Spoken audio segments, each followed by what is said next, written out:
Lalobolina kitra sokajiny zokony kosa indray mitoy ny faninanana ho an'ny sokajy veteran ka tetsy amin'ny kianjana Larobia indray no nandray ny faninanana tamin'ity faran'ny herinandro ity. Lalao telo arak'izany no nitanterahana tetsy amin'ny kianjana Larobia ka ny lalao voalohany tamin'izany dia ny fionana teo amin'ny FTA sy ny Gideona izany ka zareo avy eo amin'ny FTA no nivoaka nandresy tamin'ny isa 2-1.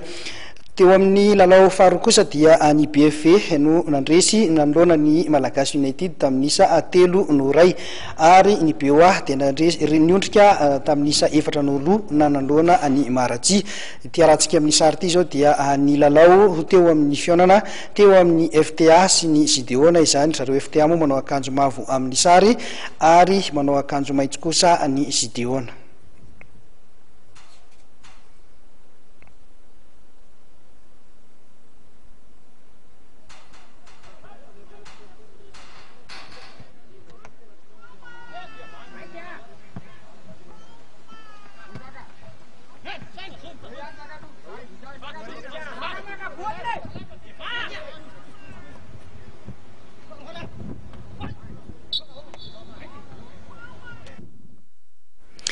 Mitoy ny fifanana ho an'ny baolina kitra eto amintsika ka dia mpanazatra miisa 4 indray no nahazo ny diplôma licence C izany avy amin'ny CAF. Zareo avy amin'ny CAF moa arak'izany no nitarika ny fiofanana tamin'ireto ho an'ny mpanazatra izay.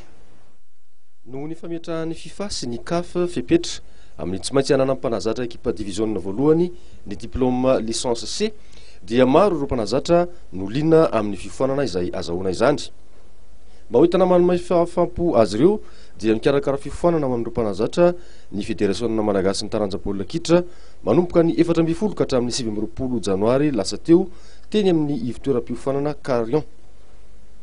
Ny zara ny traika efa tamin'izany moa ny mpanazatra izay manampahaizana manokana avy eo anivon'ny CAF Andriamato Dorasamy izay nampiany taré teknika nasional malagasy natratra 13 ny isan'ireo mpanazatra niofana tamin'izany andiany faefatra izany fiofanana izay azahoana ny licence C.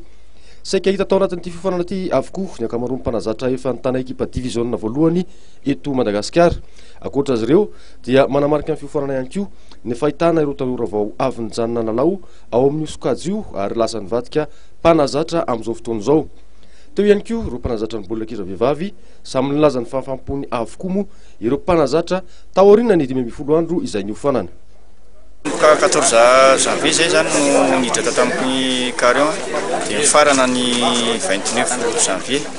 Tao anatin'izay zany resaka stage natao moa zany misy ny théorie dia misy ny pratique.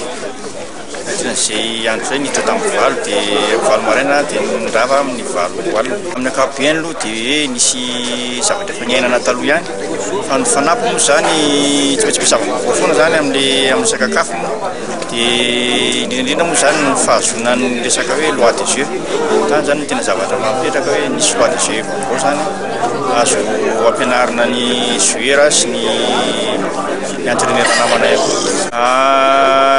Azo tonga dia misy tonga atao ampiasaina moa tsy azo atao fa io moa tsy tonga atao vita ahitana vokatra io eo izy fa tsy maintsy mbola miaritra zany hoe mbola miasa ianao zany satria izay no tena teny zareo mpampiofana mila miasa zany ianao amin'ny mampanazatra anao. Marina fa akoatr'ireo mpanazatra misa 13 ireo dia mbola misy andiany faharoa ahazo zany fiofanana izany ihany koa atoato.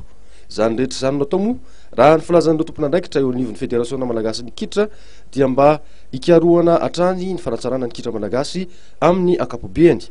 Teo ampamaranana ny fiofanana ny talata toandro lasa teo teny Carion dia samy nizarana amin'ny mari-pakasitrahana no fandraisana anjara tamin'ity fiofanana ity ny mpandray anjara sy mpiofana rehetra. Afaka 20 andro kosa no ivaliny ny fitsapahana ka amin'izay fotoana izay vao ho fantatra ireo mpanazatra ahazo ny diplôma licence C avy amin'ny CAF.